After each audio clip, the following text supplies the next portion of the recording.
Hey everybody, we're back.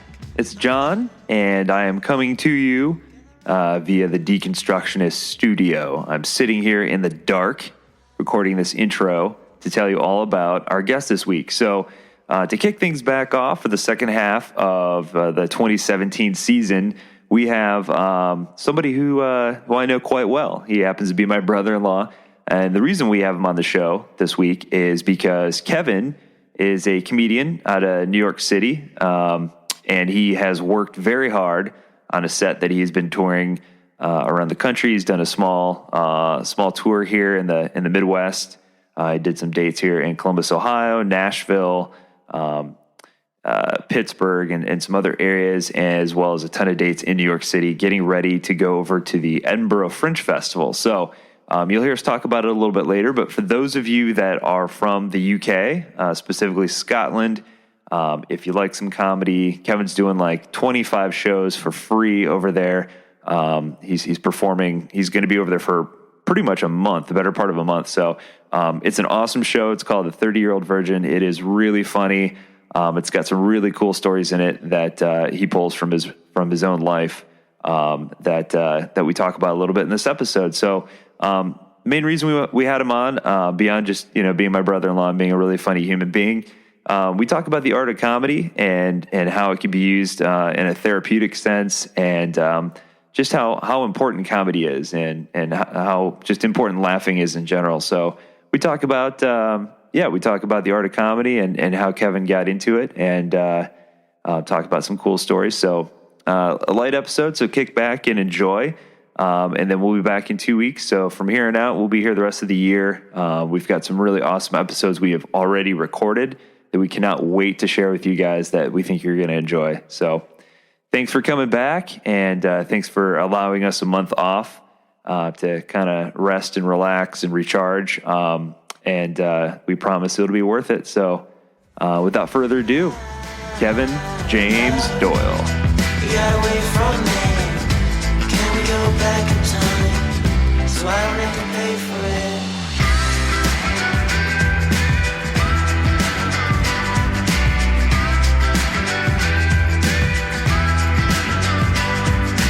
Fly off the handle, give the cold shoulder. I think we did it. John, you did it. Yes. We got to leave that in just so we can always remember the time that we actually got this right on the first try. You'd think after a year and a half we'd finally figure out how to set up our own equipment, but it's okay. I love that we suck at this. I love it. We're not good technology nerds, but we're just good at talking and babbling. So, You're excellent at selecting an evening beverage for me, though. Thank you. I give you choices. So anyway, we're drinking today on this episode because this is a special kind of different episode. We have here my brother-in-law, the Kevin James Doyle, who also happens to be a comedian from New York City. So he's the first comedian we've ever had on. Obviously, we've had tons of authors, bloggers, musicians, philosophers, scientists, but we've never done a comedian. Why? I don't know. We love comedy. We're not funny. No. Plenty of people have told us that. I feel like I was this close to getting beat out by Pete Holmes. Is that true? That's pretty true. Yeah, that's pretty true. Technically you did, but that's accurate. he doesn't come to Ohio very often, apparently. Well, so. we had anyway. That's for behind the scenes. There's a long story to that. Yeah. So anyway, technically welcome though, but we were supposed to do this last year. Yeah, yeah, I think so. Yeah. So you were kind of our first pick, actually. Yeah. Yeah, I think last year my trips always get. I mean, whenever I come home, it's always gets packed pretty quickly with stuff to do, and I think there was like 3 days left, and it was like, oh yeah, it takes like actual time to record this, and time before and like after and stuff. So it was like.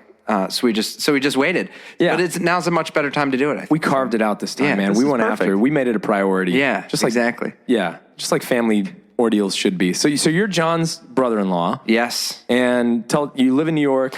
You don't live in this wonderful state of Ohio. No, I grew up in Columbus, moved to North Canton, northeastern Ohio, in like fourth grade, and then went to school in Pittsburgh for theater. And then in 2008, I moved to Brooklyn, New York. And then while I was in college, my parents moved back to Columbus. So when I come home, I come to Columbus, but I don't have any high school friends or anything from this area. So I end up getting to spend all the time with my family and like All catch the up. time with your family. Yeah. How wonderful. Yeah, exactly. All the time with your family. Oh, we all man. know how that goes. Yeah. It's like good and a lot at the same time. It's 6 days. 6 days is perfect, and anything more than that can be good. But it's one of those things. It's like, all right, I have to like go hang out with other people, or I have to like go have a day by myself if yeah. I'm going to do longer than a week. But And as we're going to get into here, you grew up in like a traditional like fundamentalist, and I don't know about you, but like so did I. Yeah. And in traditional fundamentalist families, guilt is readily available. Yeah. Guilt is readily available, especially like holidays, vacations, things like that. Oh, you're going to go where? You're going to go do what? yeah, it's like Like what do you mean? I made meatloaf. I know. Yeah, no, it's easy to come home when you have everything scheduled, but then, like I said, if it's anything longer than that, and it's just like, I'm going to go get coffee. I think last year I was like, I'm going to go to a coffee shop for an hour. My mom was like, and do what? I'm like, and just read. She's like, okay.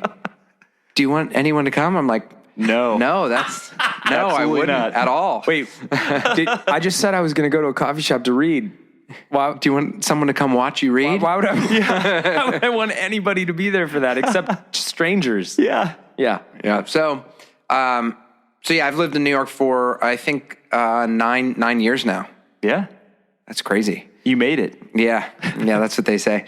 It's funny. Every year it gets, people are obsessed with like, cause it is a difficult place to live in some ways. But so I think like one of the major reasons to live there is like some sort of point of pride. And so if you have like, people will just be like, yeah, I want you to live there 3 years. You're like a real New York. And then each time you get to that point, you just find another group of people that I'm like, yeah, 9 years. So I guess like I'm a real New Yorker. They're like, no, it's 10 years. Oh. So, but I think 10 years is kind of unarguable, unless you, inarguable, whatever, unless you're like interacting with some like native that's like, it doesn't matter if you have 20 kids here for 45 years, if you weren't born here, you're nothing. So I think 10 years is like pretty big milestone. So that's next September. So you went out to New York. Mm-hmm. John, see, I'm just getting to know you. So Yeah. I didn't plan on this happening. I thought John was going to run the show here, but like I'm finding myself going, I don't know jack squat about you, man. So like, yeah, you went to New York for theater, comedy. Like I know you're a comedian. Yeah, I am. You're gonna be funny. Yeah. I keep waiting. I am. Yeah, I moved. I moved there for acting. I didn't even really like. I do stand up now, but I didn't even really like stand up until I just wanted some other outlet besides acting. Because I moved there and I did a lot of like children's theater, and I did. I did this play called Nate the Great. And it's a children's book series. I remember that children's book series. Yeah. I was going to say, yeah. So I did a tour of that, like around the country, and I played Sherlock Holmes. So I like taught Nate like how to be a great detective. Yeah. That's awesome. And it was fun. And then I did a few other things, but then it was like once you were there, you're just like, oh, I'm just an actor that you get cast in a play, and you're just hoping to do anything. So I was like, I need to do something where I have my own creativity. Yes. And you can be you. Yeah. And I was like, so I started doing stand up, I think 6 years ago. And it was after a few years of like some success and some jobs and this, but just being like, I need to do something else that is just getting, and every role I've ever had was pretty comedic. Mm-hmm. And I'm always been like, in auditions or whatever, like more natural being funny than being dramatic. In high school, I wanted so bad, after a few plays that I did, I was like, I want to be dramatic. And they were doing West Side Story. And I was like, I want to be Tony so bad, not Riff. Because Riff is like kind of comic relief. And then I got cast as Tony. And like, I remember what it was like. The principal, her name was Mrs. Savage. And she came up and she was just like, you were so good in Grease last year, Kevin. This is a different thing for you. And because I was just like just like wasn't good. If I'm being funny on stage, like I can feel like I'm myself or whatever. Sure. And literally, just like in Talladega Nights, the second I have to be serious on stage, I'm just like, I don't know what to do with my hands. I'm just like, I'm getting better at that. And actually just like being an adult and getting older helps with that. But seriously, I remember in West Side Story, I was like, how do you be serious on stage? And I would just like furrow my brow and just be like, yell. I feel like that's the whole paradox of like comedy though. So side note, deep, dive into like, all this crap for a second. So like, I imagine as an artist doing comedy, you're sitting here, you're like, I'm a good actor. I'm a thespian. Like I'm good at this stuff. But like as a comedic relief, you feel like you're probably not being taken seriously. You're like, you're just the slapstick guy. But like comedy is so valuable. Yeah. I think when you look, it's so obvious to just be like, look at Robin Williams, but when you look at all of any great comedic actor, like if they have age with them, like and maturity, then they can do anything. I mean, in my show, I talk about Philip Seymour Hoffman, and Philip Seymour Hoffman is so funny. My gosh, dude! Along Came Polly. Yeah, I talk about that in my show. He does. Rainmaker. The best man is in the house. Boom. Yeah, he plays the part of Jesus and Judas. Yes, in the Community play of Jesus Christ Superstar, and because he fires the other guy, and he hires the E! Entertainment like crew to follow. No, he hires a filmmakers to pretend they're doing an Hollywood story. Yeah. See, I was gonna go The Big Lebowski. That moment where he does the nervous laugh. See, I mean, I could nerd out hardcore with acting stuff and be like, you watch him. I think Jack Black's a good actor too. Yes, but there are points where you can tell that he is just like when he turns on the funny, he's there to be funny. Yeah, and there's the type because they actually got called back for all the same roles for like the first 10 years of their career. I can totally see that. Yeah, no, there's a similarity. I got them confused initially, like years and years and years ago. Yeah, and they kind of went down like I guess more separate. Like you can see the differences in their career now. Certainly now.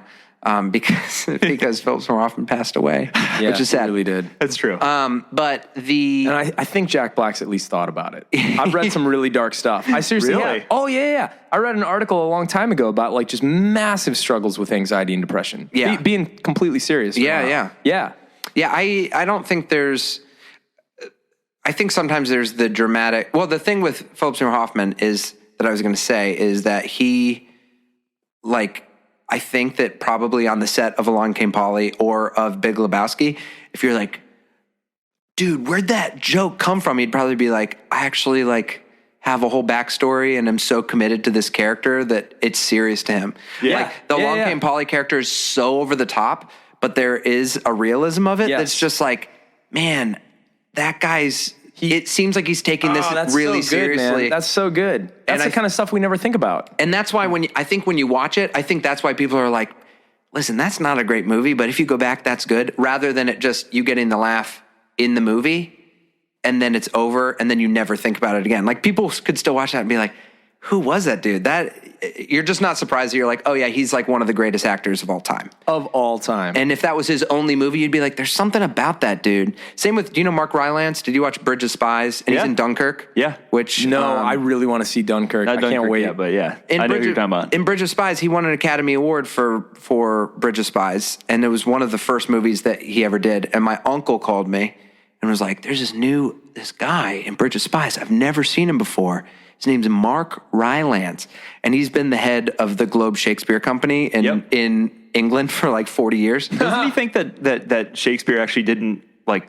It was maybe a community of writers and not actually Shakespeare that read it. Isn't he in that club? Is he? Is he might. I'd have to research. Anonymous club. Yeah, Shakespeare didn't write his own stuff. Yes. Yeah. I swear I read that recently. I wonder. I'd have to read what he said about that. There are some compelling arguments, by the way. Yeah, we can talk about that later. I'm sure John's listened to a few podcasts about it. A lot of heavy reading. By the way, for our Patreon, I just had another idea, and since we're recording now, you know, Right around the time the Patreon will be coming out? Maybe this will be happening. Yeah. I think that you should carefully curate podcasts for people. I think that should be your job.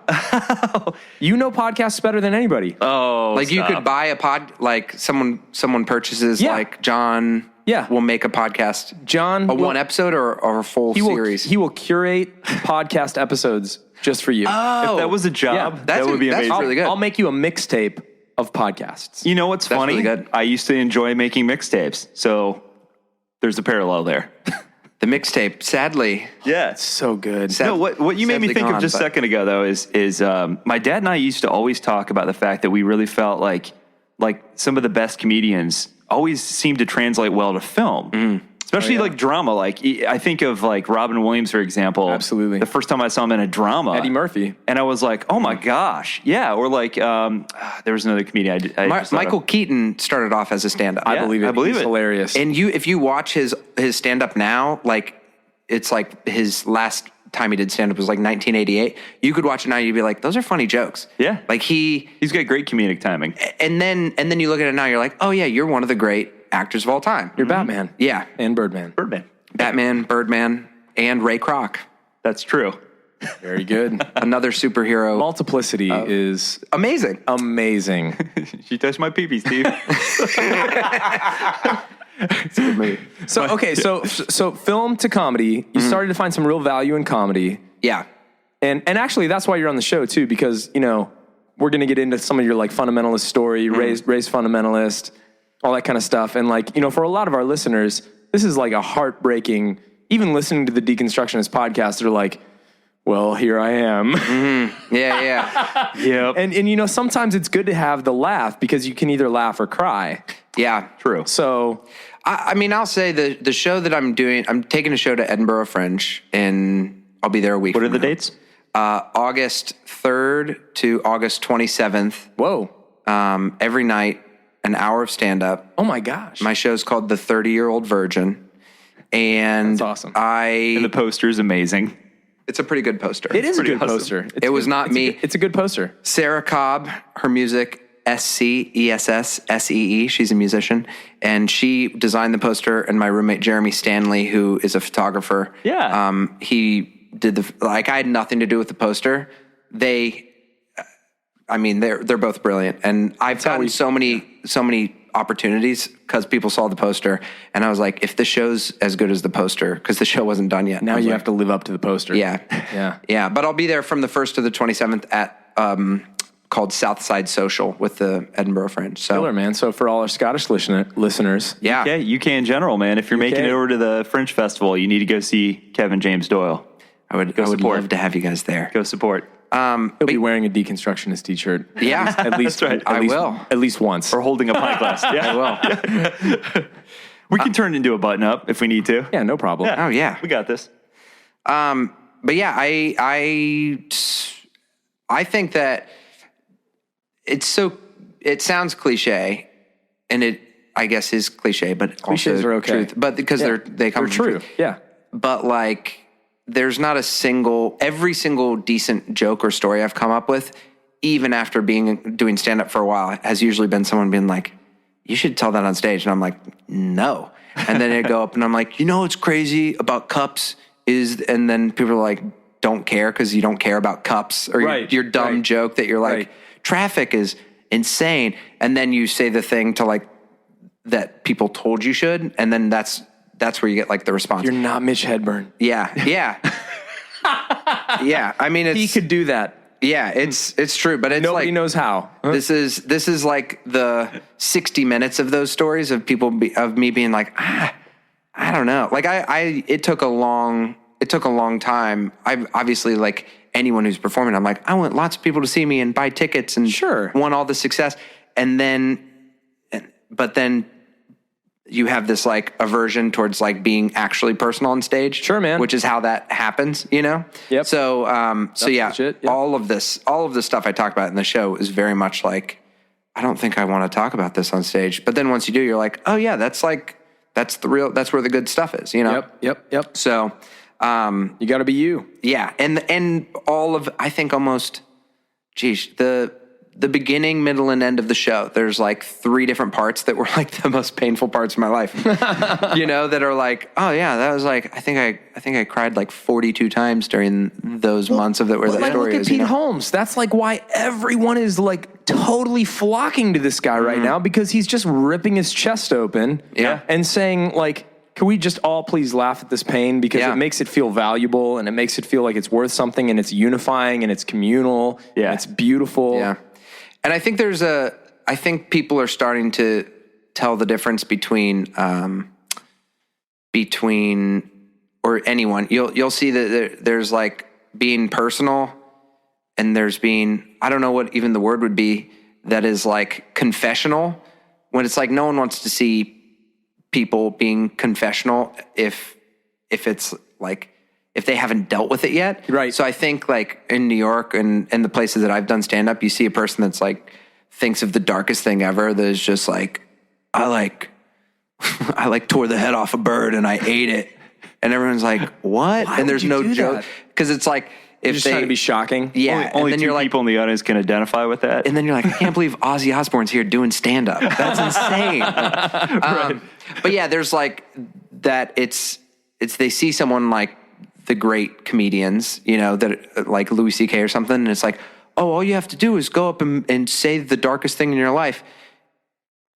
Instead of, which isn't even actually being personal. It's kind of, it's Exploitative almost. yeah, it's like you're like looking cheap. Yeah. And you see a lot of that. So, I get that. so it's not even like people like vulnerability of like, you've thought about it and you've dealt with it and you're considering that and you're kind of trusting the audience with it. man. You're almost like, you're not just throwing it on them and being like, isn't that crazy? You're sort of like, can I share this with you? Sure. And I think that's where people are sort of learning. It's not just about being like dark or being weird or being gross. Right. And even the people that are that seemingly are actually tapping into something that is like still personal, still difficult to share in some way. I think it's easy to say the weirdest thing that anyone's ever done and just go on stage and drop that on people and walk away. Right. There's this, I can't say his name. There's this guy that like me and my friend Corey, who lives in New York, and plug your show in New York. we do a show called Great Times with Corey and Kevin. Corey is a good friend of mine, worked at Fallon. He works at The Late Show with Stephen Colbert now, and me and him do a free comedy show every second Monday at this bar called 3 of Cups. And it's turned into like a nice little community of people that come out and support, and we've started it. New York listeners, go check it out. Yeah. We'll put that in the show notes. Yeah, it's one of the coolest things. It's what I want. When I got into stand up, that's what I wanted stand up to be. Because you just are like, oh, I want to tell stories, and then you go to open mics and there's 3 people there and it's horrible. And then starting this show with Corey, we're sort of like, oh, we're on stage together hosting. At the very least, like we get time to hang out. And more people have come, and some comedians that we're huge fans of have dropped into the show. Jim Gaffigan and Mike Birbiglia and Todd Barry and Janine Garofalo. Bugs. Yeah. Birbiglia. And yeah, that has been like the little like training ground for this show. It was like So cool, man. putting up a Facebook post and an email, and like anytime Corey and I would go to like any time we would meet someone, just from the second we started the show, we're like, we'll just start an email list. So if we have a server that we connect with for 1 minute, we'll be like, you want to see our comedy show? Or someone on airplanes. And now it's like 1,000 people big, and people just like show up. And like we've met some really incredible friends through that. That is so cool. Yeah. Guerrilla marketing. All right, I want to drop something on you real quick. Yep. So the cliche in life, and we just talked about cliches a little bit, like cliches are cliches for a reason. The cliche in life that we always hear, like laughter is the best medicine, right? Yeah. Right? For what? So like one of the things that I've been thinking about is, to get a little nihilistic and dark, and, like we were talking about comedy, and like a lot of it comes from a very dark place, and that's a lot of times the best material if it's genuine. Yeah.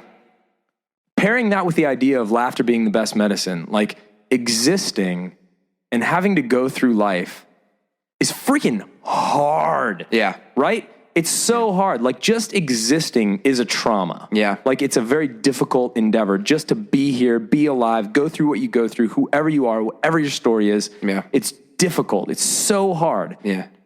So like when I think laughter is the best medicine, and why I value so much like what you do and what others do, and sometimes I plop down on the couch after a really hard week, either personally or in work or in relationships, and I'm like, I just need to see some stand-up. I just need to laugh. I need it so bad right now because laughter is the best medicine. But the question, laughter is the best medicine, what is it the best medicine for? It's the best medicine for the trauma of life, man. Like it's so hard just being alive, and we need comedians to tell it back to us to make it okay that it's so hard. So I'd love to hear your thoughts on that. But before that, the pizza guy's here. So we're going to pause. That is so awesome. Because this is live. And I hope, that couldn't have been more perfect. I said before we started, I hope we get this on. I hope that shows up. I'm just happy pizza's here.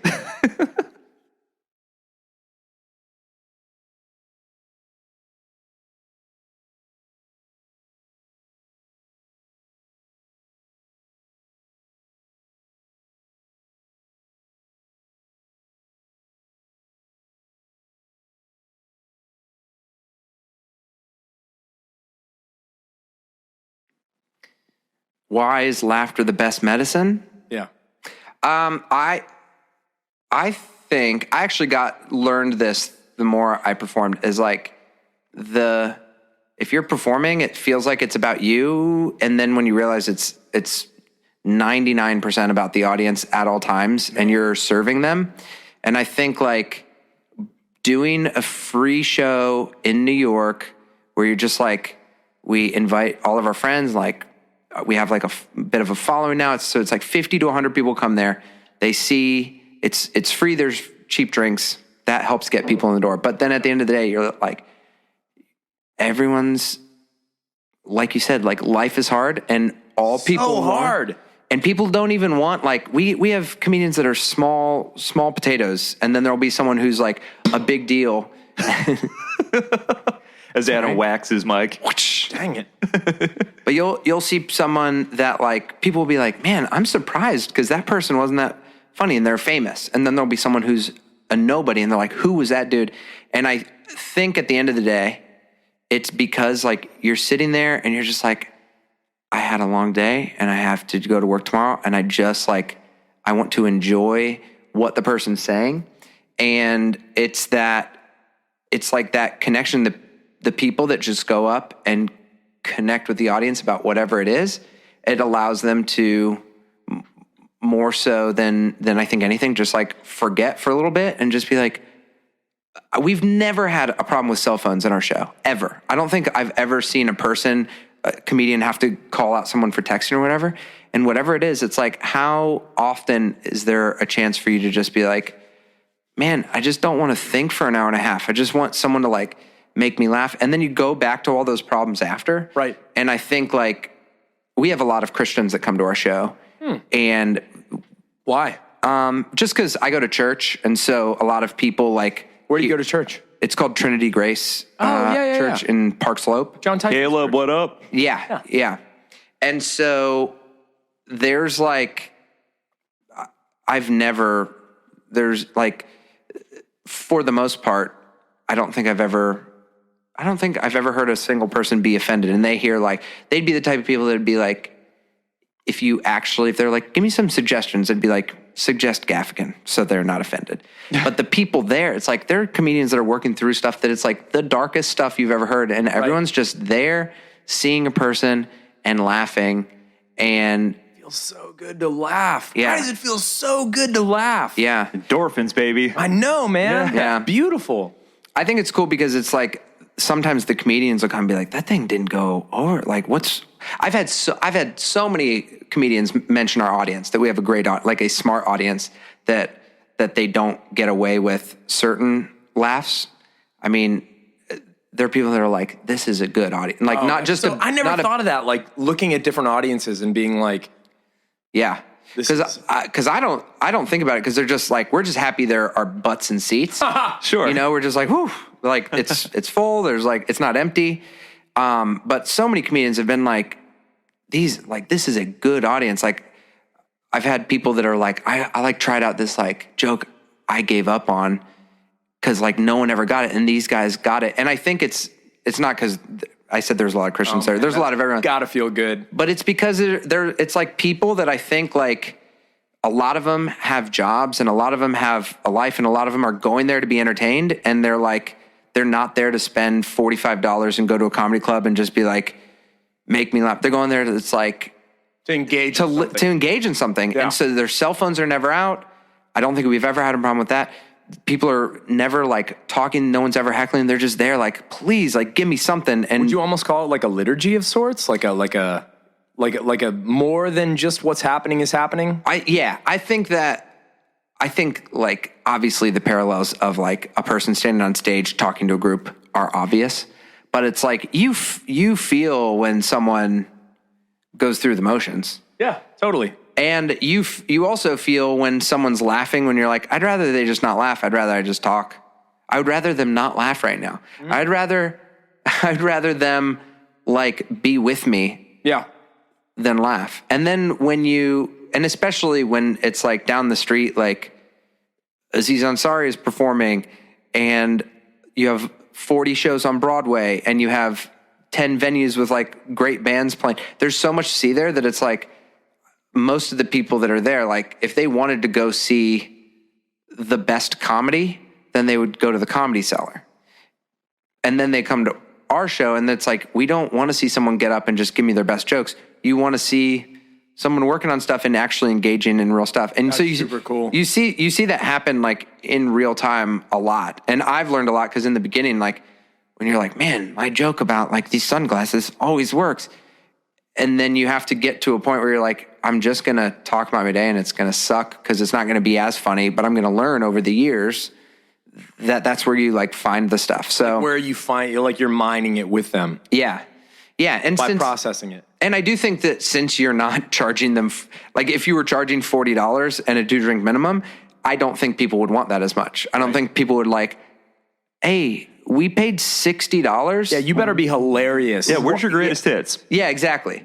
And I think that's the benefit of having a free show where it's like, listen, like we're here to watch how this stuff gets made like anyone else.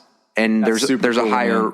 capital or higher like value put on like authenticity that I don't think would be if you spent $100 at the Palace Theater and it was just someone being like, yeah, I don't know. What's the point? You know, you'd be like, hey, can we get some jokes here real quick? So I think that's a great way to start talking about your current show. I got to see it the other night, and obviously you've been doing a little like mini tour right now. Packed house. Yes. Packed house. Thanks Packed house. Columbus for coming out. Packed house. Very nervous. You did Akron, you did Pittsburgh before coming here. You did Nashville. Did Nashville? I Two didn't shows know in that. Nashville. Dang. Yeah, I was very nervous because I've only ever promoted like one show a year in Columbus, so Yeah. I had like 11 shows to promote, and I was like, "There's gonna be one person in each place." And We're your street team though, so no worries. I had a street team. My family's here, so I guess I just have to talk about them a little bit. In 6th grade, when I started really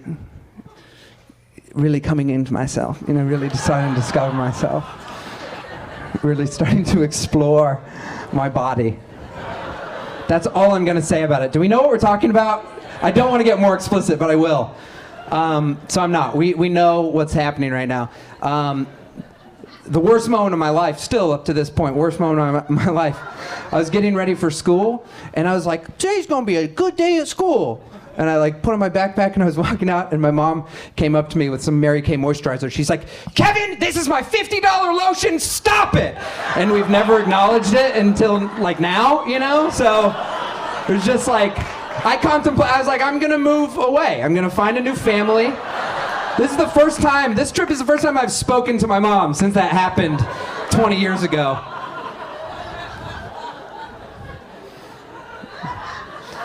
I told her I told her I was gonna tell that as a joke, and she didn't even say anything. She was just like, that is expensive lotion. Mary Kay is expensive lotion.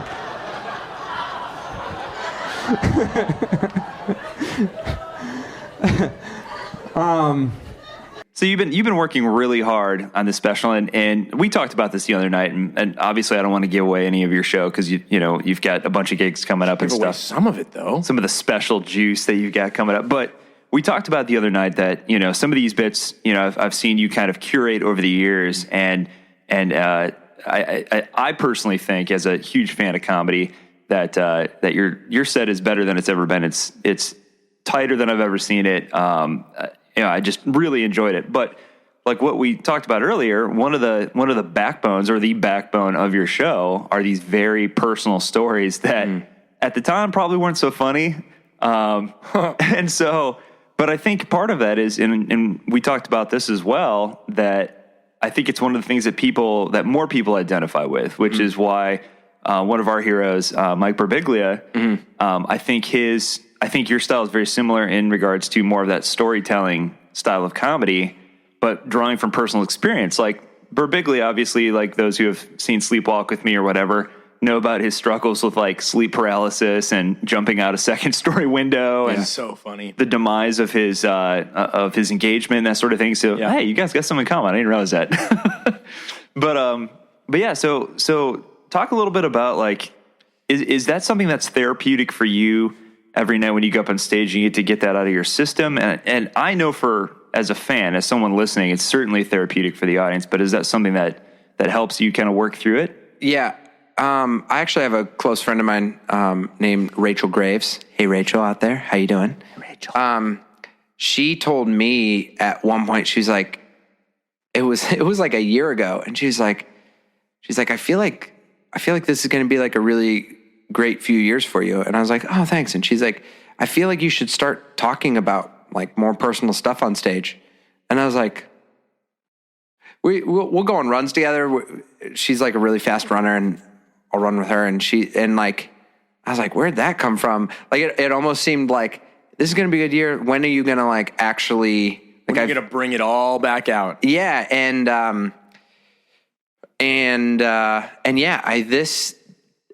I would say that I've had a few experimentations with being more personal on stage, and there's like a very high, I feel like everyone's like, you should do it. And then once you do it and it doesn't go well, you're like, okay, I'm never going to do that again. Like, that was expensive. That was painful to me personally. Yeah. And it's totally, I think you especially when you think people are going to laugh and when they don't, and then you're just like, now everyone knows that? That's crazy.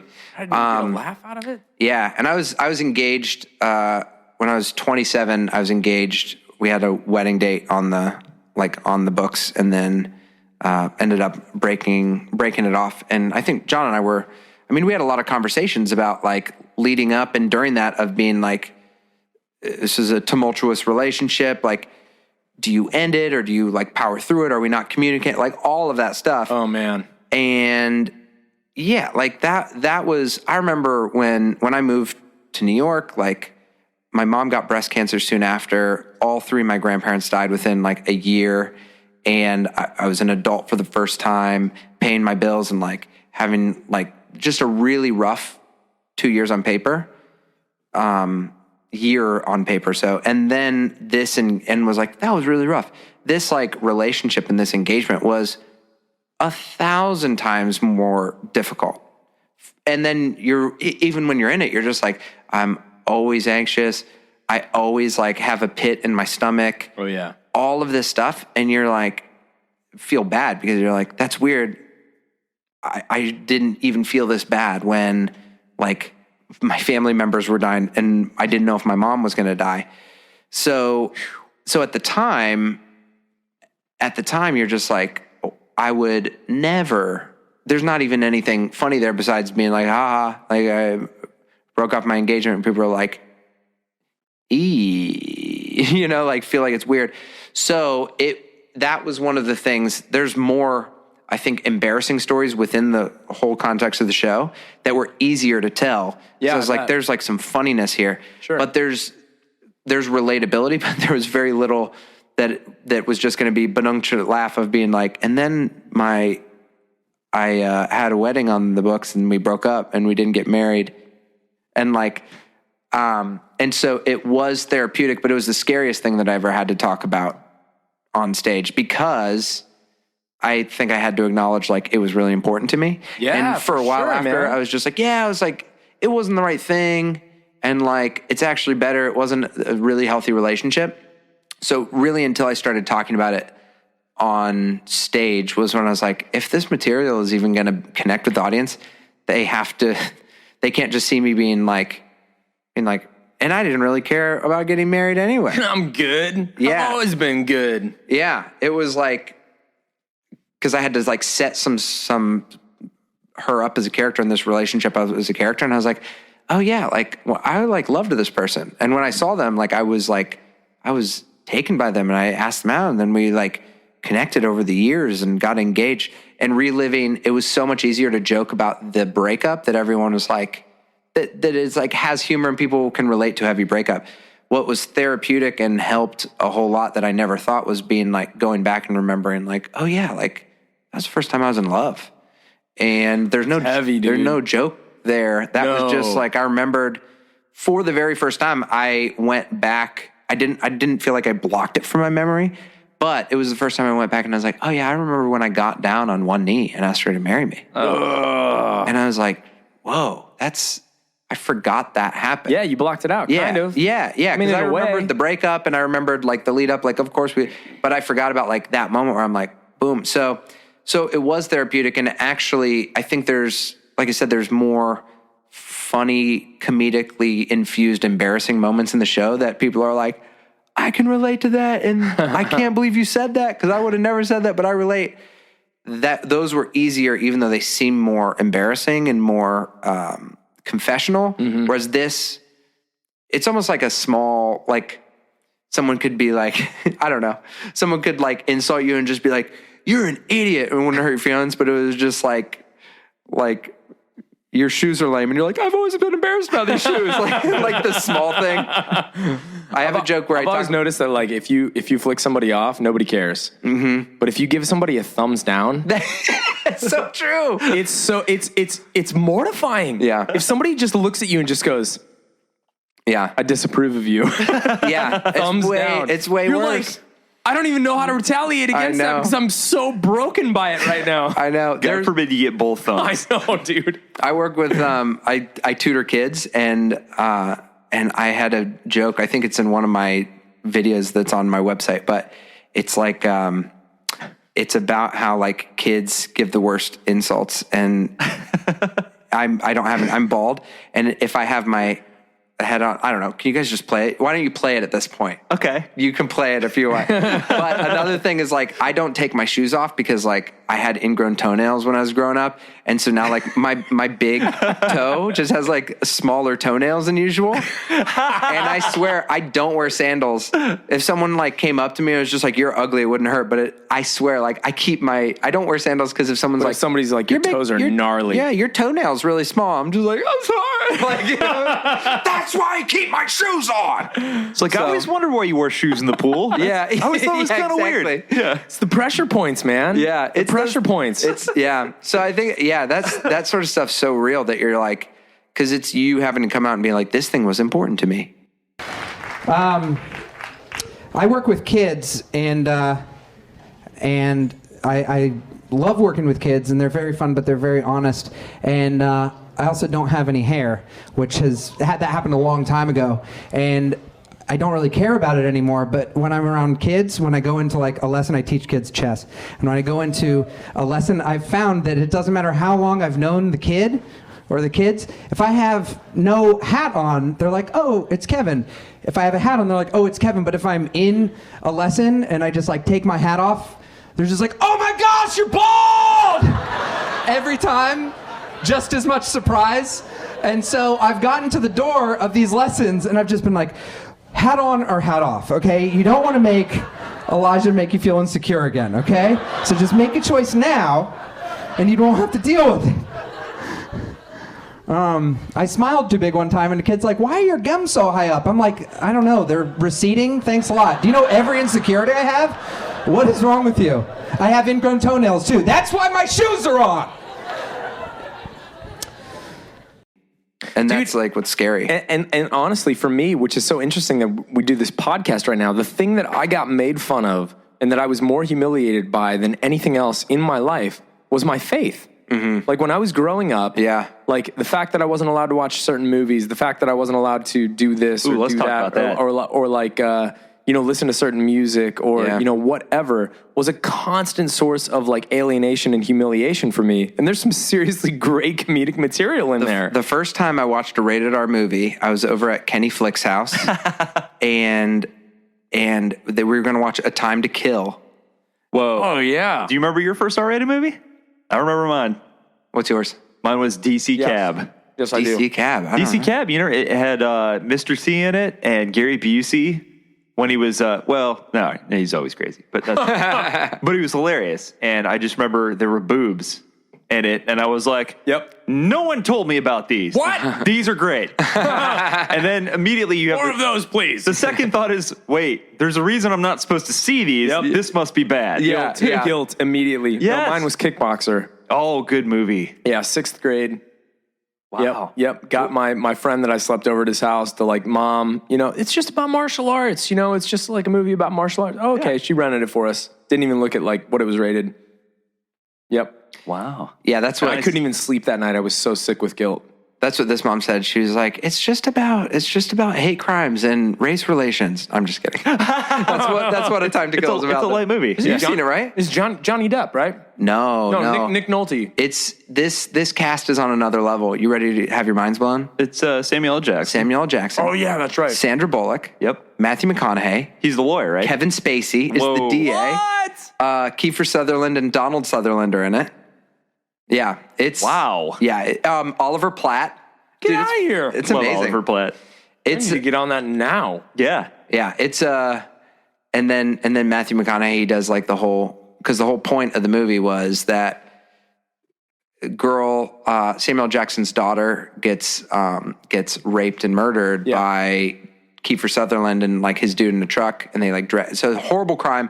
And Samuel Jackson comes in when they are in their courtroom, kills them all. Kills those two dudes, and then is he guilty or innocent?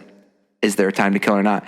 And then Matthew McConaughey does the whole thing. It's actually very relevant for these times. He does like the whole thing. He's like, imagine a girl's taken, blah, blah, blah. He tells like the whole thing. No. That was such a good McConaughey, man. Come on. And then he does, hold on. Ready? He goes through the whole thing. I won't ruin the plot. This is the climax of the movie. He says, now imagine the girl was white. That was like the best McConaughey I've ever heard. And everyone's just like, it's like, oh man, it was a very powerful Can you movie. reappear on our podcast as Matthew McConaughey? Yeah. All right. People like, that's really impressive, guys. You guys got Matthew McConaughey. We got Matthew freaking McConaughey. You can't prove we didn't because we don't do video. So So positive thinking, man. No, it's a great film. That was before his dip into like rom-coms, and now he's back. But yes. but yeah, Amazing. I remember Interstellar, True Detective. True Detective season 1 was Dallas Buyers. incredible. Oh yeah. So A Time to Kill, I remember I was at Kenny Flick's house, and they were about to put it in, and I called my parents to ask if I could watch a rated R movie. been there. Oh yeah, been there. So it's crazy to think, because I did grow up in like a fundamentalist or like very more especially once you get out in the world, you're like, well, that was kind of it's like, no, it was very conservative. Very conservative. But I will give my parents props that it was always like, we trusted them. Like the fact that it was like, we don't watch rated R movies. And it wasn't just like and then I went over there and then I called home to ask if I could. And then they're like, we've seen that movie. It's very heavy. And then my mom was like, and listen, like when it gets to the final part with Matthew McConaughey, like you're going to love that part. It's great acting. I'm just joking. I was like, what? No. Like, I did not think it was going this way at all. And my mom was just like, Kevin Spacey is so powerful as the DA. He's such an evil presence. Just kidding. You're gonna love it. I can hear Bar amazing. breaking this down right now. Yeah. He embodies evil. No, if anything, my mom would just be like, it's like the most straightforward plot of all time. She's like, I don't understand. Who's that character? It's like, Wait, when did we see that? yeah. The first scene. Jim, when did we see that? The first scene, my mom's like, now who's he? I'm like, yeah, I've been in the same movie with you the whole time. This is why your sister and your mother are the same person. Dude, I call her Barb Jr. Does all Jamie the do time. that to you? All the time. I'm like, Jamie, I am literally watching this at the same time you are. I don't know anything more than you know. Jamie is John's wife. It's true. For all you my, listeners. And I my love her. sister. And I love her. Yes. Yes. And Kevin's sister. And we love her. We do. We love her. I love her. I love my mom. That's right. She And likes, Barb. she likes to break wine glasses. Now, I got to tell you, I do have to tell you a story really quick about Barb. And this is, I think, where you get your comedic roots from is Barb Doyle, because Barb Doyle very funny. is one of the funniest people I've ever met. I had the pleasure of living with them for a month before I got married. So, like, I lived in the basement of their house. No way. Yeah. And that's when I found out that your dad is a vampire. So Dude doesn't sleep. Jim Doyle does not sleep. Up all the time. Last one to bed, first one up in the morning. I was Yeah. like, I don't think he sleeps. But anyway, because I was downstairs and I could hear the footsteps. But anyway, Barb, I just started dating your sister. We're sitting in the living room for the most awkward conversation ever is when she lets us know that, hey, I have cancer. And I'm like, Oh, man. oh, shit. I want to be anywhere but here right now. This is really like, I can't handle this, Yeah. kind of thing. And I was like, this is super sad. Like, I don't know what to do. Like, everybody's really upset. And so, of course, your sister, being the reactionary person that she is, says, I'm just going to have a full mastectomy, just get the boobs chopped off. And your mom's sitting there, everybody's just like, still like wet with tears, and your mom looks at her, she goes, Jamie, I think you should ask John about that first. He might miss them. And I'm just like, okay, cool. All right, we're good. Dude, She's going to be fine. That's hilarious. Yeah. She's so funny, and I don't like, obviously when you go on stage to be funny, there's automatically this, like, I want to be funny and I want to be funnier and I want people to think I'm funny. I'm like, my mom's legitimately doesn't try to be funny. No. Sometimes she is funny by accident, but she's also very smart and funny in those ways. Yeah. And could care less if anyone compliments her or not. I obviously want people to be like, Kevin, you're very funny. She's not doing it for anyone's recognition. No. Does not care. And super, she's just hilarious. She's just it was a few years ago that I realized how funny she was, because I like lived with it, and then I was like, oh man, she's hilarious. And the like, one of the funniest moments in the show is one of the most serious moments in my show, and it's a true thing that happened with my mom. Yeah. And she, like, there was like a weird tense moment like that, and she breaks it with a joke that, like, I report it in my show like as it happened, and it's the biggest laugh in the show. And one of the people come up after, they're like, is that real? I'm like, that's just Barb Doyle. That's literally what happened. I That's wish awesome. I kept a journal. Was my only regret. It was like, she said so many funny off the wall things, like you said, half of which were not intentional at all. She's just naturally funny that, like, I'm like, a month too late. I'm like, I should have started writing this down. Why didn't I write these down? So good. Yeah. Like, Yeah, she's really funny. And my dad, like, had a very high, he had a very high, I don't know what the word is, whatever. He appreciated, like, good art. So I remember growing up, and my dad would be like, he'd be like, let's watch this. And he would tell me, like, about, like, 2001 Space Odyssey. Oh, there you or go.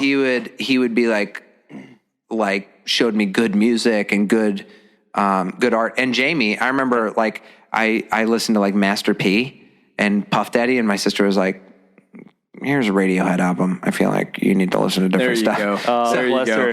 There you go. So Master P, if you're listening, well, make him say. If you have Spotify, Apple Music, you can explore some Master P.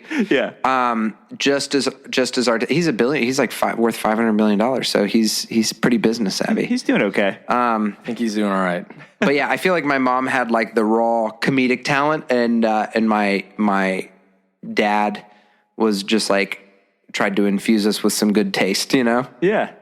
or just had good taste and showed us some good stuff. So Growing up, we were not allowed to say pee. We had to say tinkle. In this family, we tinkle. We weren't allowed to say fart. We had to say fluff. And he would remind my friends that. They'd come over and they'd be like, "Oh, did somebody fart?" He's like, "Hey, Kenny, in this family, we fluff. All right, that's just one of the rules we have." He told Kenny that on the way up to see Creed, which was my first concert. Scott Stapp got so hammered that he passed out on the stage in Cleveland, and then Creed came back to Cleveland, like $5 tickets, because last time Scott Stapp, he got hammered and fell on stage. So that was my first concert on the way up, saw Creed. But also my dad, the one time he's ever sworn, my mom, by the way, she breaks all the rules, by the way. She's just like, she's real loose. She swears all the time and like winks. She's like, I'm the cool mom. It's cool, You can't drink, but damn, oops, don't tell your dad. All right.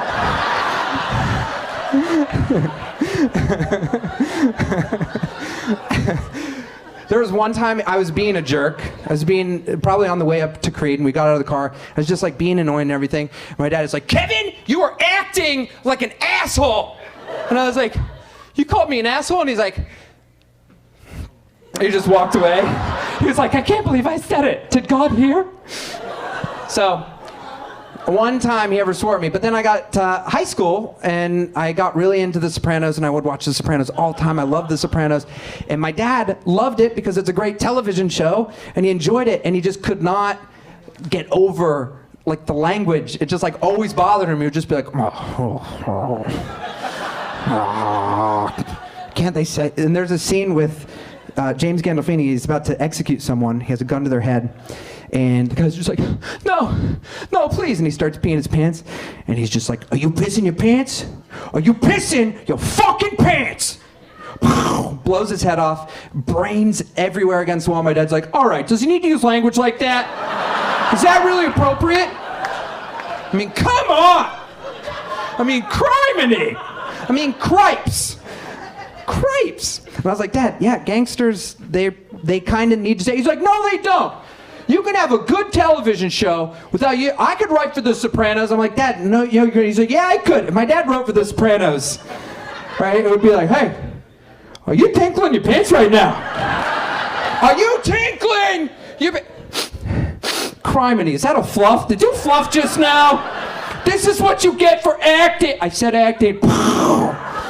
Then extra brains, extra blood if you can. No.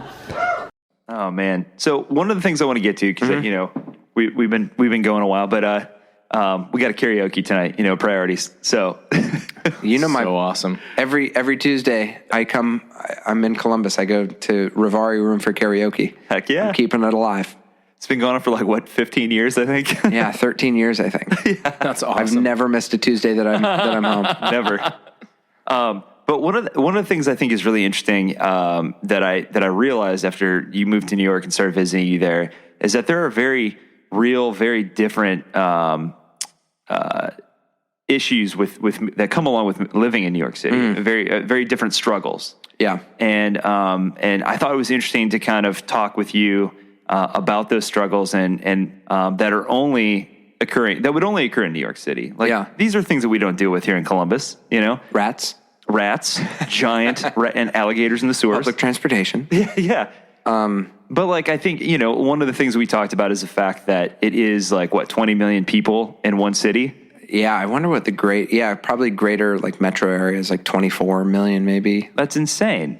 But you could literally meet a new girl every day, and be completely anonymous as a person and really just immerse yourself in the worst behavior possible. Yeah. Very easily. Yeah. And yet there's this famous quote, that goes something like, you're surrounded by, you're in the largest city in the world and yet could feel completely alone. Yeah. I think that's totally true. I think everyone's felt that lives in New York. And then also maybe that's why people usually don't take for granted when there's a real great community of whoever, of real connections. And that's why people get so sad when people move away from New York. Anytime someone moves away from New York, they're never like, hey, moving. It's always my time in New York was so special to me. And I'm so it was, it's very, and people, I had a bunch of friends move away last year and it was pretty intense for a lot of us there because it's you give up so much for whatever the reason people live in New York for, career, job, or whatever brought you there. It's no one's ever just like, I wanted to check it out. Like they have a reason. Yeah, exactly. And so when people leave, See if you can make it there. you can make it in Tokyo. It really is. It's so big that whenever you go to other cities, you're always just like, it's so small here. Like it's so, Any other city. yeah, it's like, it's insane. It was the first place I lived as an adult. And I'm like, I went to Paris in this past November.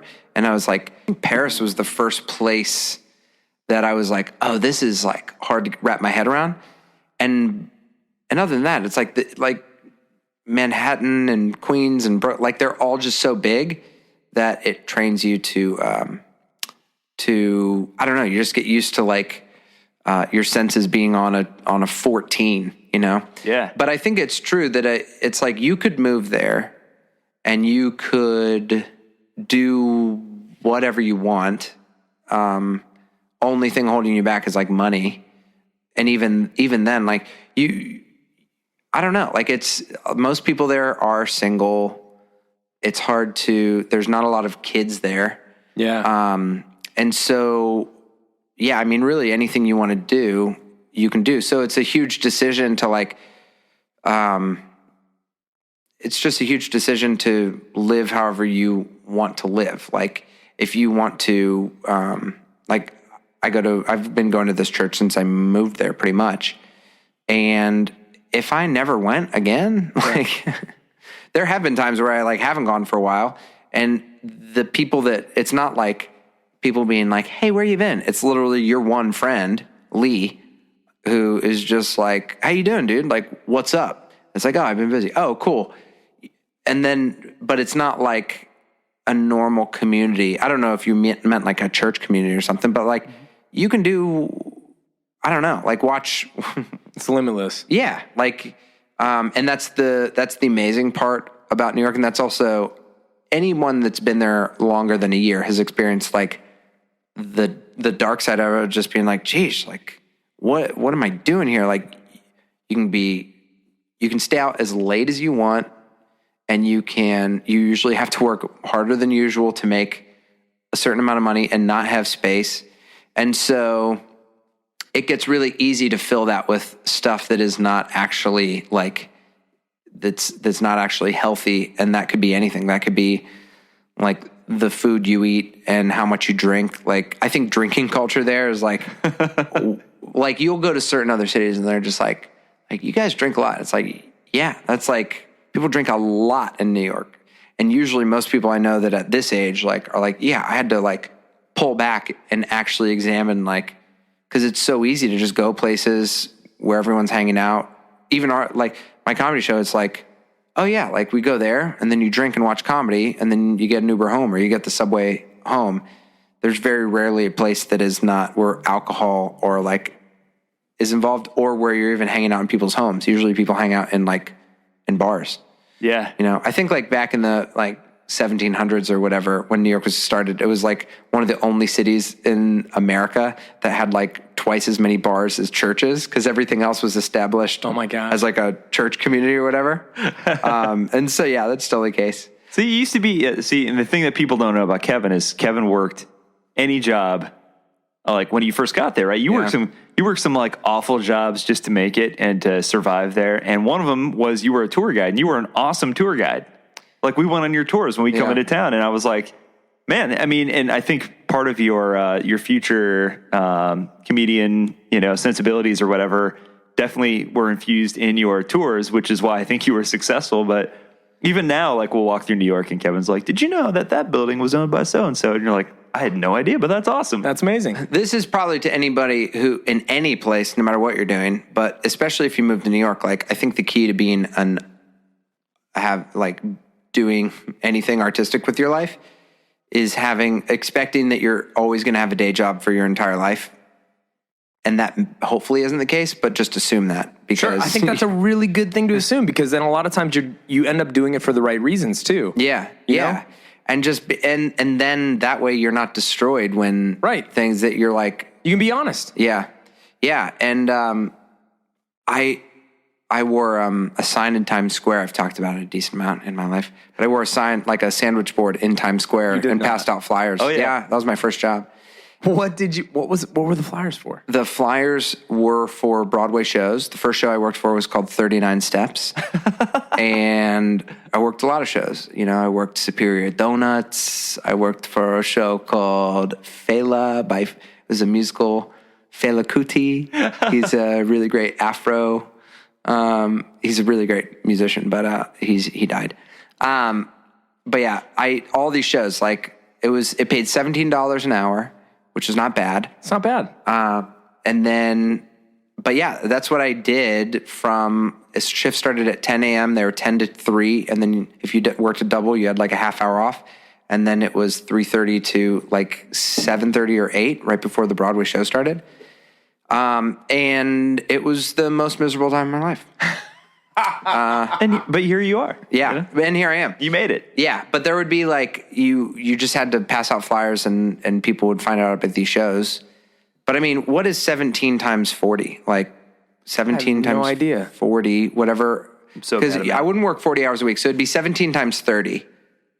17 times 30. Hold on. Let me figure it out first. Go ahead. Okay. What is it? I don't want to say. $510. Okay. So $17, decent. $510. That's $2,000 total a month about. And then, you know, your rent's $900 and then taxes were taken out of that, you know? So it's like, True. So you're living on some pretty tight margins. And even still, like I'm living on tight margins, but that and the amount of work you had to do to get that money was like, you know how long it is. If you're just staring at a clock, like that's how slow time would go by. And we weren't allowed to listen to music or podcasts or anything. And then, Man. that's why I became a tour guide, which is like, I need to do something where I can enjoy what I'm doing. And I love history. And so I learned about history and did that and made like maybe a little more than that, but it was way easier to make that money, you know? Yeah. Because for that job, it was like, if you worked 10 hours a day, like worked a double, then you had no time. At the end of the day, you're not like, now it's time to create or even audition. Like, I'm friggin' tired. Yeah, and you'd get a call back for some theater company that pays less money than that job, and you'd have to cancel your shift to go to this audition for this show that you don't want to be in.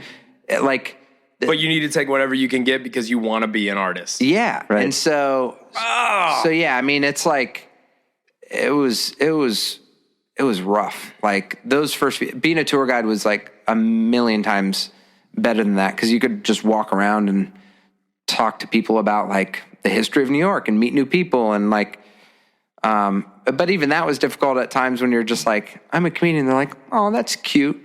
So anyways, what's, you know what I mean? But what do you really do? That reminds me of like Seinfeld. Like everybody, yeah, you're Yeah. a comedian. Oh, yeah, right. Okay. Yeah. So I'm an actor. They're like, cool. What do you, just the sheer fact that you have a day job, which like, it's cool. You get more respect from like, I was at a random bar in Hell's Kitchen and one of my friends walked in and he's like one of the most successful friends that I have from college.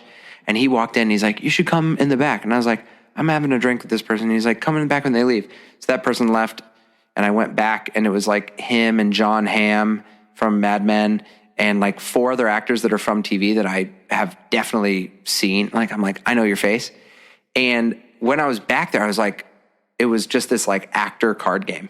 They're like, yeah, we play poker and like meet up. And I was doing my off-Broadway show at the time, which was called How to Be a New Yorker, which I wrote based on being a tour guide in New York.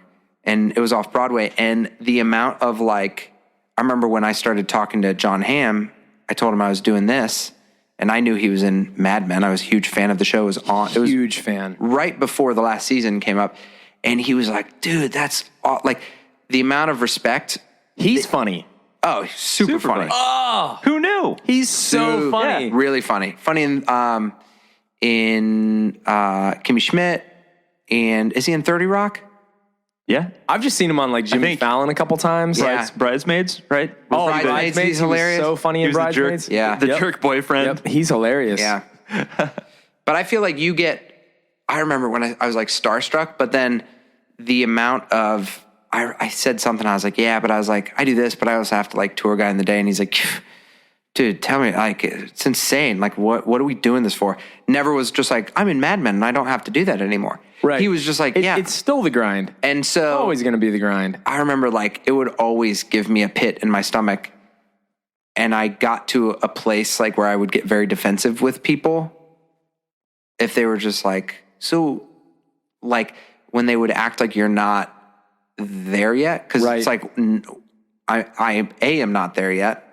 Also, B, like, you have no, if you're assessing artistry based on, like, how successful, like, you have no idea. You have no idea what you're talking about. It's like, There is no there yet. yeah, there's nobody that gets that unless you do. And that doesn't mean you have to be an artist, because I know people that don't, that give you respect for just even trying it, because it's like, I don't know, like, nobody asked for another actor or no one asked for another artist in the entire world. And then I don't think any society truly appreciates it until it's good. You know what I mean? Yeah. Until they offer you something that it's like, wow, this is so important to us in our music. Right. But it's like, it sucks seeing, like, your friend play at a cafe and they're not good.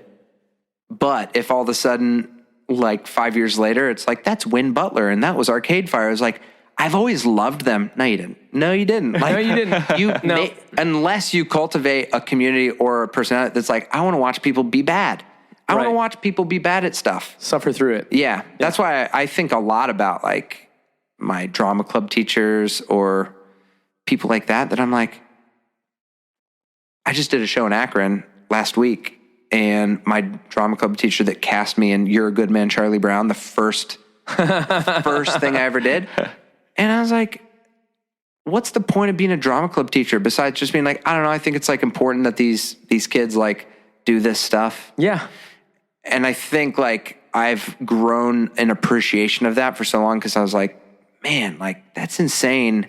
Just do that. And then people see it and they're like, we like, no, it's parents and people from the community. They're like, it's important for kids to learn about theater. And they just sat through, like, the worst 2 hours of their life. It was like the worst singing, the worst acting. The only thing is just being like, this is important to all of our lives for whatever reason, you know? Mm-hmm. Yeah. This has been awesome. Hey, thanks for having me. So where can people find your work? You've got a website, you've got social media. Where can they go to find out what you're Everything up is to? Kevin James Doyle. Kevin James Doyle on Instagram, on Twitter. That's my website. That's my Gmail. That is my name. And I had to be Kevin James Doyle because Kevin James is the zookeeper and Kevin Doyle is on Game of Thrones. That's right. Yeah. So I had to be Kevin James Doyle, not by choice, but By necessity. by necessity through my actors union. There you go. But yeah, they can do that. And then my show's called The 30-Year-Old Virgin, and I am doing it in Edinburgh Fringe Festival, and then I'll probably do a little tour after that, and we'll see. Hopefully, I can do it some other places. So, and I think it's good. I think people that come see it will enjoy it. I can attest to the fact that I'm not just saying this because he's related to me by blood and there were no physical threats of violence. I can honestly say that it is an incredible show. You guys need to go see it. So those of you that are in the UK, anybody who's actually planning to go to the Fringe Festival already, you need to go see his set. He's doing 25 shows. Yeah, I believe 25, yeah. So, like, you have literally no excuse not to catch one of them. So, And go see it. it's free. And You it's just, free. You just pass around a bucket and you throw in a shekel. What are they called over there? Pounds? A pound. Do they have pounds over there? If you still have euros left over, Kevin will take those too. Take euros. Francs, Yeah. yen, Deutschmarks. whatever. They don't use those anymore. Yeah. But go check it out. Kevin's show is amazing, and go check out his social media. Follow him there. And so those of you guys that live in New York, you can go catch a show there. If you don't live in New York and you're not in Scotland, follow him on social media. There's some stuff that he's got up online that you can check out and support him there. So thanks, guys. Thanks It's for been hanging fun. with us, man. Awesome. Thank you guys so much. Appreciate it. You got away from me. You got away from me. And it don't come for free. Love, you got away from me. Can we go back in time so I don't have to pay for it?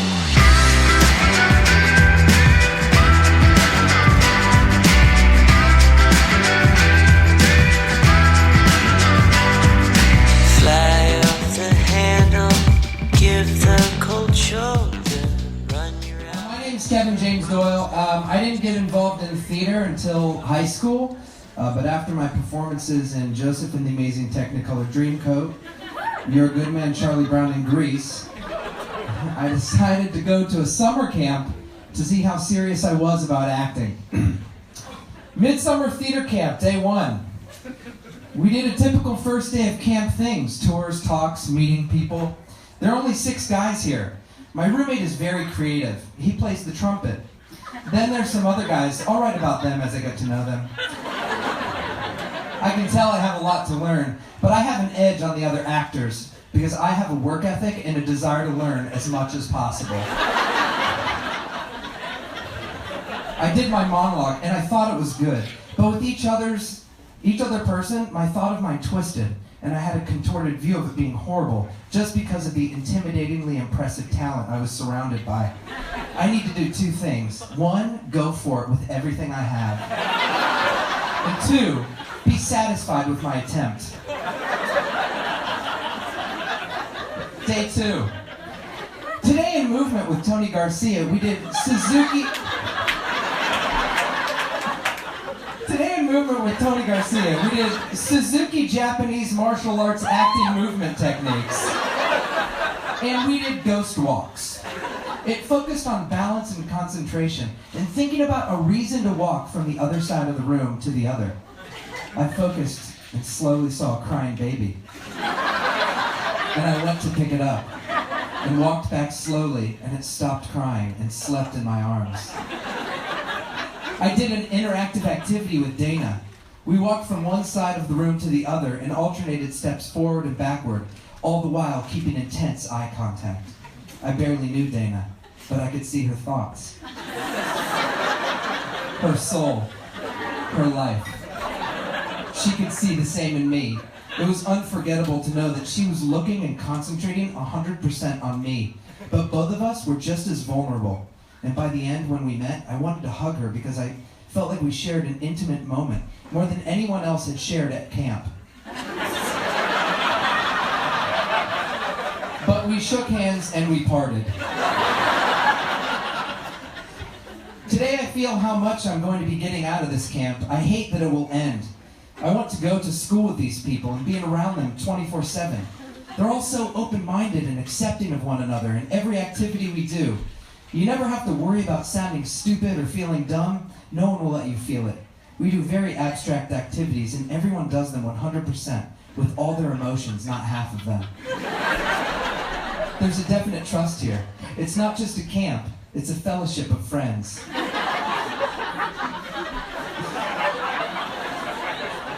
This next part's a poem.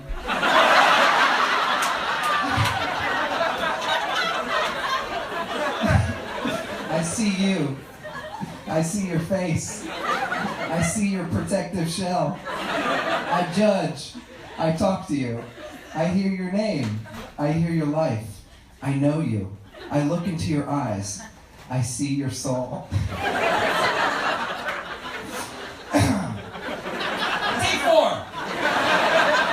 I want to be able to act well. No, I want to be real, not act. I want to be.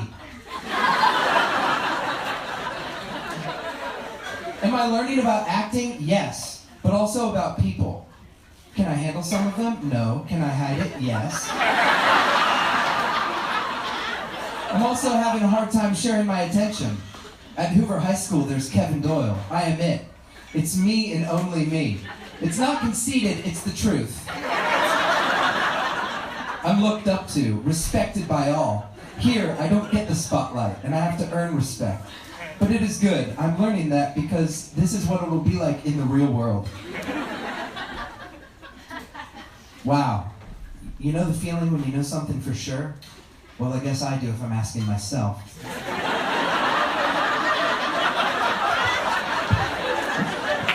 I am certain that theater is it for me. I love entertaining and role-playing others' lives. I can be anything in the theater. All I need is a chance and I can transform into anyone. That is what I love about it. Today we saw a production of Picasso at the La Penagile. Tony Garcia, our movement instructor, played Picasso. He has some mejor talento.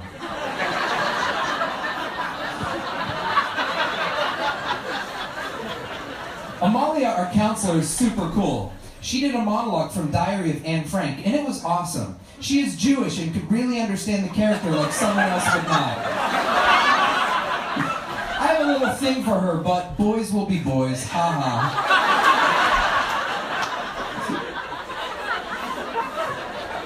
She is really cool, the type I'd be friends with in college. I want to keep in touch with her, definitely.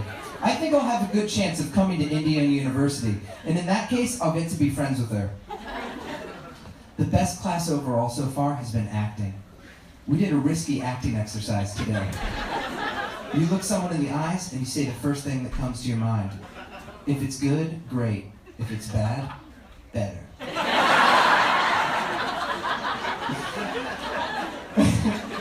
Megan and Esther did an exercise together, and Megan said to Esther, who's Jewish, "You're a fucking kike."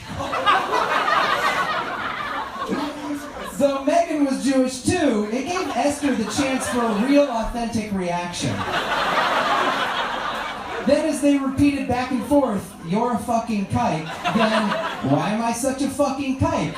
And back and forth and back and forth. The repetition gave them a chance to express real emotions. I had my audition today, and I go up and I get to a line and I totally blank. Luckily, Steve Decker was cool about it and just told me to start over. I did, and I went through the whole thing. I got good feedback. AK said, "This monologue is you, dude. It's all you." Which is unusual, because the character's name is Daisy. I felt it at the time. It was not acting. It was me and a character working as a team. I spent the whole night discussing religion, college, and sexuality with our counselor, Matt Z. While Niall, Evan, and Nick and the other boys looked at porn.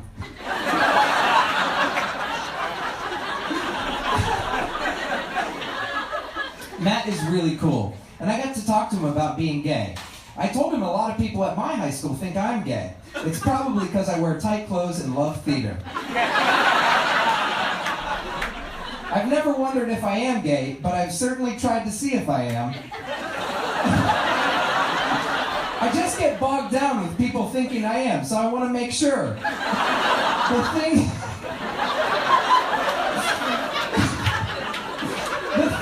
is that gay no longer means lights, tight clothes, theater, and singing.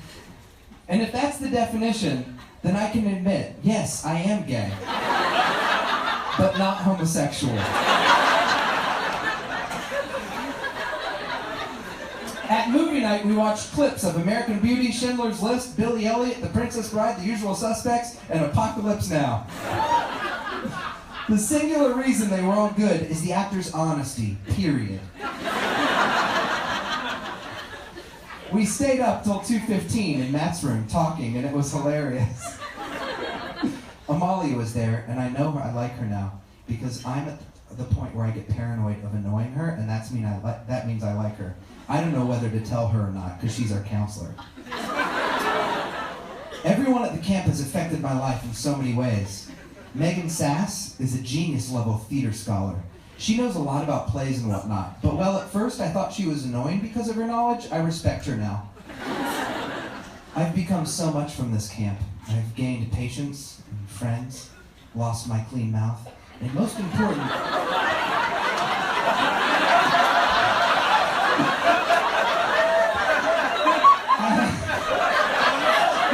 I swore a lot, I guess.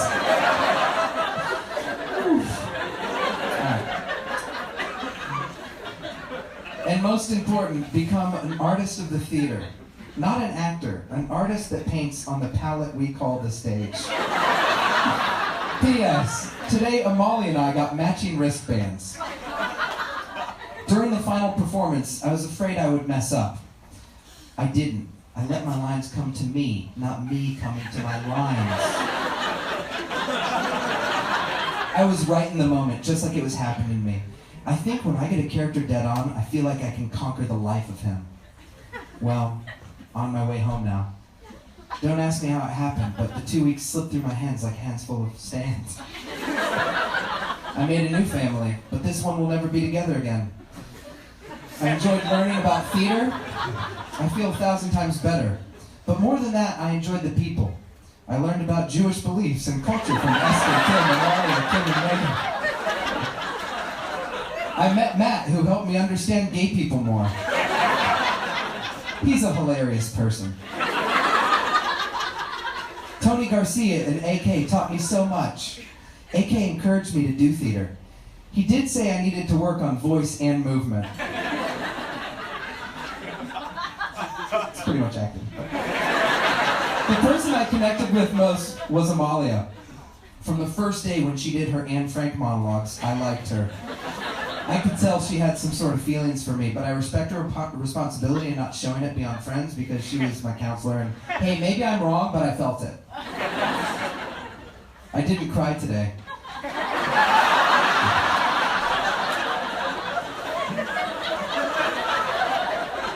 But I will miss these people so much, and I had one of the best times of my life. Thank you. Yes, so soon after I got back from that camp, I did decide I wanted to do theater. And I found a conservatory, and then I moved to New York City, and a few years ago I wrote an off-Broadway show that ran 300 performances in Times Square. And I still perform, and I still paint on this palette that we call the stage.